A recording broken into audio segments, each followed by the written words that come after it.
بسم اللہ الرحمن الرحیم۔ مریضوں کے لیے دھویا کرتے تھے، کوئی بیمار ہو جاتا ہم اس کو دھوتے اور اس کا پانی، اس کا دھون اس مریض کو پلا دیتے، اللہ اس کو شفا دے دیا کرتا تھا۔ اس طرح اور بھی بہت ساری حدیث ہیں جس کے اندر اللہ کے نبی صلی اللہ علیہ وسلم کے وضو کرتے ہوئے ان مبارک قطروں کو صحابہ لیا کرتے تھے، آپ کے لعاب دہن کو اپنے ہاتھ پہ لیا کرتے تھے۔ لیکن اللہ کے نبی صلی اللہ علیہ وسلم کی وفات کے بعد صحابہ نے یہ معاملہ تبرکات والا ابو بکر رضی اللہ عنہ وارضاہ کے ساتھ نہیں کیا کہ ابو بکر کے مبارک بال لیے ہو، ان کو مبارک سمجھا ہو، ان سے شفا اور ان سے برکت لی ہو، یا ابو بکر کے جبے کو پانی میں گھول کے پیا ہو۔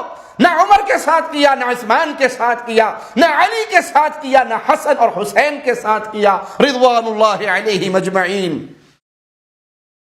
اور آج کا منظر دیکھ لیجئے، یہ پیر الیاس قادری صاحب ہیں، یہ مدنی چینل ہے، اور یہاں لوگوں میں برکت کے طور پہ پیر الیاس قادری کے بال تحفۃً دیے جا رہے ہیں۔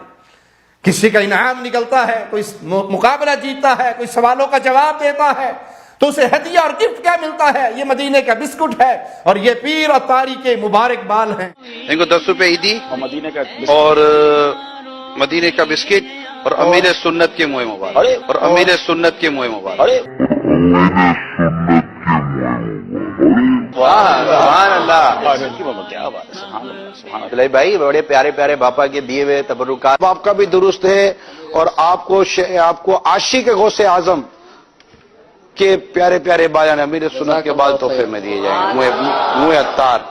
انا للہ و انا الیہ راجعون۔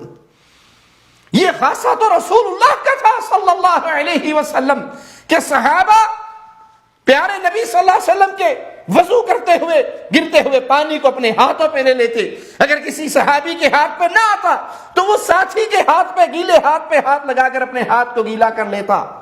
ان بالوں کو اللہ کے نبی صلی اللہ علیہ وسلم کے منہ مبارک کو باعث برکت سمجھتے، باعث شفا سمجھتے، پانی میں گھول کے پی لیتے، اس جبے کا دھون پیتے۔ یہ سارے تبرکات ہیں جس کو اہل ایمان مانتے ہیں، لیکن یہ خاصہ محمد الرسول اللہ کا تھا صلی اللہ علیہ وسلم، جو تم نے آج عطار قادری کو بھی دے دیا، الیاس قادری کو بھی دے دیا۔